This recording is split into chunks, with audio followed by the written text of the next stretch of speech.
Kaakati ndowooza mulaba akamanyiro k'abaneiba. Mulaba akamanyiro k'abaneiba.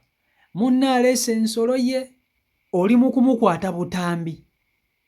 Oli mu kumukwata obageya nga mukazi munno oyo bagenda nga bwe bagenda okumutwalira embi.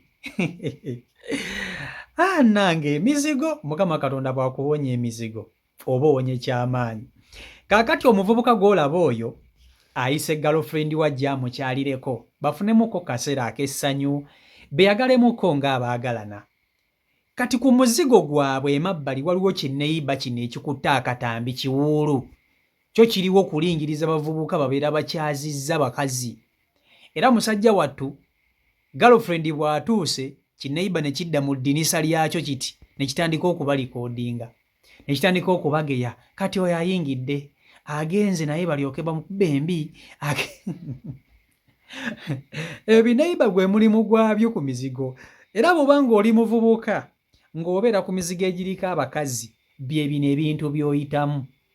Abakazi baba bakutunuulira, buli muwala gw'oleese, buli mukazi gw'oyingizza, babeerawo amaaso nga gabali bati.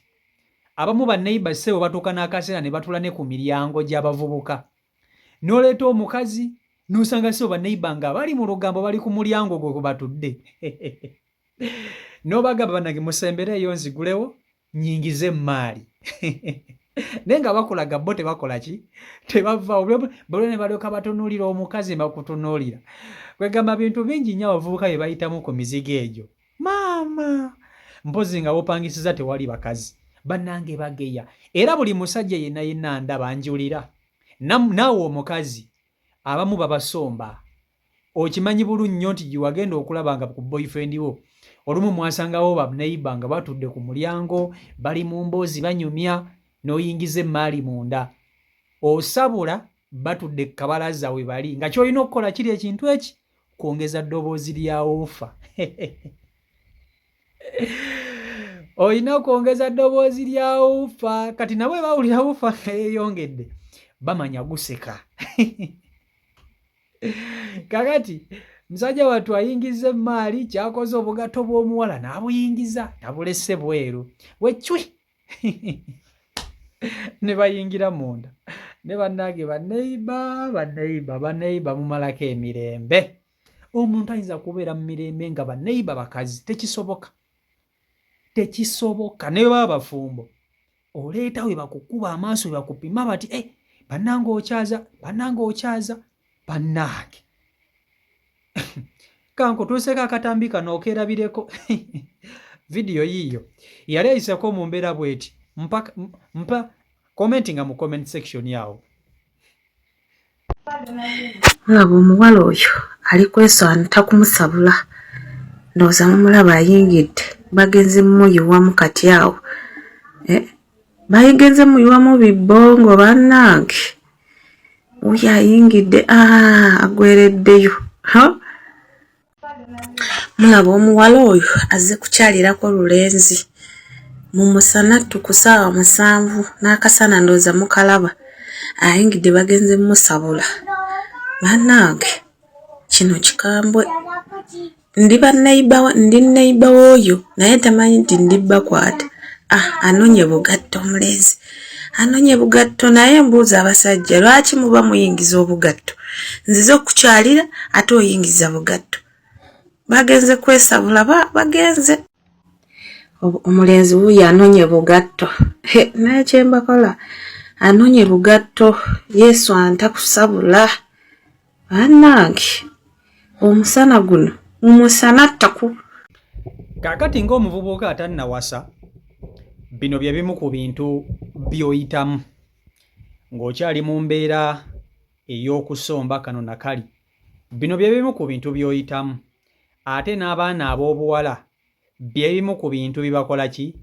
Bye basanga oba okitegeera nti lwakuba nti kati bano abawala abavubuka be bakyaza. Ye bazze kulaba boyfriend we oba asanze bakazi banne ye aba tayagala kumanya. Kubanga banneiba bo gwe mulimu gwabwe. Ate ne beerabira banneiba bano abakazi ababeera ku miryango nga abavubuka bakyazizza. nabo baalinga mu mbeera bwetyo nga nabo babasomba ne boyi omuvubuka bw'apangisa ku mizigo nga waliwo abakazi muganda wange oba tolina oba owulira buli kaseera oba mu nsonyi weebwalabwala baneiba bakutunuulira oleesaani babeerawo awo nga ku mulyango gwate kwe batava era bwe batuuka akaseera kano ak'okwogerayogeramu ebiboozi byabwe by'ekikazi ku mulyango gwo kwe babeera tebavaako oleesa omuwala oba okitegeera beeyogeza kino beeyogeza kiri era wuufa zirina engeri gye ziziyambamu abavubuka era omuvubuka asula ku mizigo nga toyina wuufa muganda wange tosobola kunyumirwa tosobola baneiba obasanga ng'oleesa emmaali yo bulungi nnyo n'obasanga batudde ku mulyango njogera ku gino emizigo gino eno ng'egyo naddala gino egyepanze abasula ku mizigo nga gyalayini bwe giti nga tekuliko na kasitoowa ayagala okufumbira afumbira kabalaza wabweru egyo emizigo ate jjukira abavubuka bo tebasiibayo ku mizigo gyabwe bo basiba eno nga beekolera kati emizigo gy'abavubuka gibeera kiriini tekubaako busigiri na vvu ate gy'abaneiba tebatuulayo baba bafumbirayo kati baba baagala kukuba mboozi yabwe na lugambo lwabwe na kugeya abantu bajja ku muzigo gw'omuvubuka abeera apangisaawo okumpi kwe batuula bonna ne balyoka beepanga mu mulyango n'oluggi lw'omuvubuka kwe beesigama bati ne balyoka bageya kino ne balyoka bageya kiri ne balyoka bageya kino ne balyoka bageya kiri kati bw'obanga olinayo shuwayo ogenda kugireeta eka obasangawo bonna nga beepanze bwe bakulaba beeseetula bano badde eri na bano badde eno beegabanyaamu ne balekawo woyita wakati ku mulyango nage egyo emizigo banaye wabona ebintu ebyo era omuntu atalina wuufa bw'oyingira era abavubuka basinga bagula wuufa zaabwe baba balina ebigendererwa nti bw'ayingira ng'atumbiiza kubanga bo basigala bweru nga bawulira kati bwebwe buzibu abavubuka bye basanga ku mizigo kati kino ekikazi kino mukiraba kino ekikazi kibeerawo okulingiriza abavubuka babeera bakyazizza abavubuka ababeera ku muzigo ko abakyaziza bye kibeera kikola kino ekikazi musajja wattu aleese essuwa ye aleese enyamuga ye agenda kugisala kiri mu ddinisa lyakyo kitaddeko akasimu kirikoodinga bwe kigeya kati oyo bagenda mukola biki bagenda mukola kino naye nga nakyo olumu kiyingiza abasajja mu nnyumba yakyo kuba kiwuulu kiwuulu teri mukazi mufumba alina budde bukola bino baba bawuulu we bakola bino kiba kisingo maazi obanga kiwuulu nga tekirina gundi tekirina musajja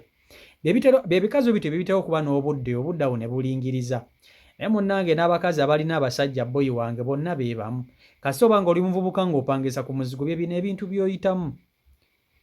ebintu by'oyitamu tewali kirala obiyitiramu nno ddala ate oba tolina kyakubikolera so n'olwekyo abavubuka abali eyo abaali bayise mu mbeera bweti osobola okukomentingawo mu comment section n'otubuulira naye seba abavubuka bali gumite agikuyisaako emmaali nga talina nakyatidde n'agiyingiza okitegeera n'agiyingiza kati bano banneiba be bano booleeta omukazi n'omuwasa ne balyoka bakwatagana naye ne bamunyumiza ebigambo na buli kimu kye wali okoze dda bazibu nnyo nga bw'okiwulira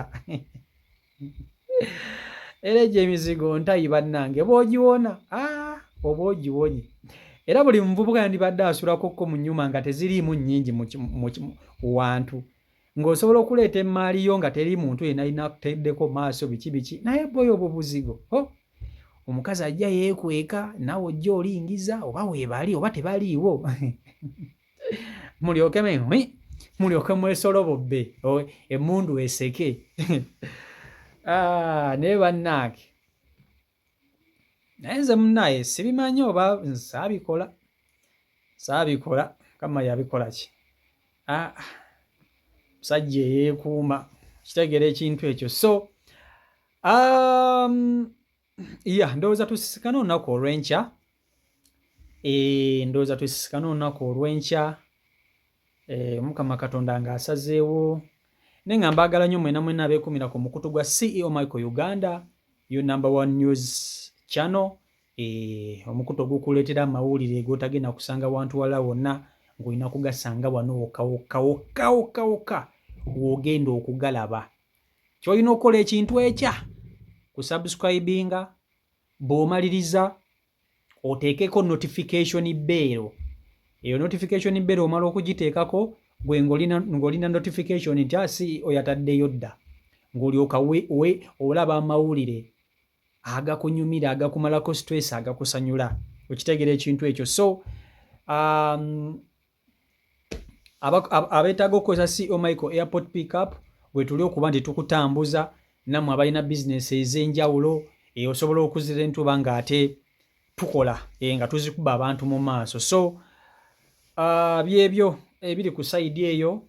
Mbaagala nnyo abali e Dubai, Qatar, Saudi Arabia, Jordan, Kenya, Uganda wano mwebale okuba nti ate mwekumira ku mukutu.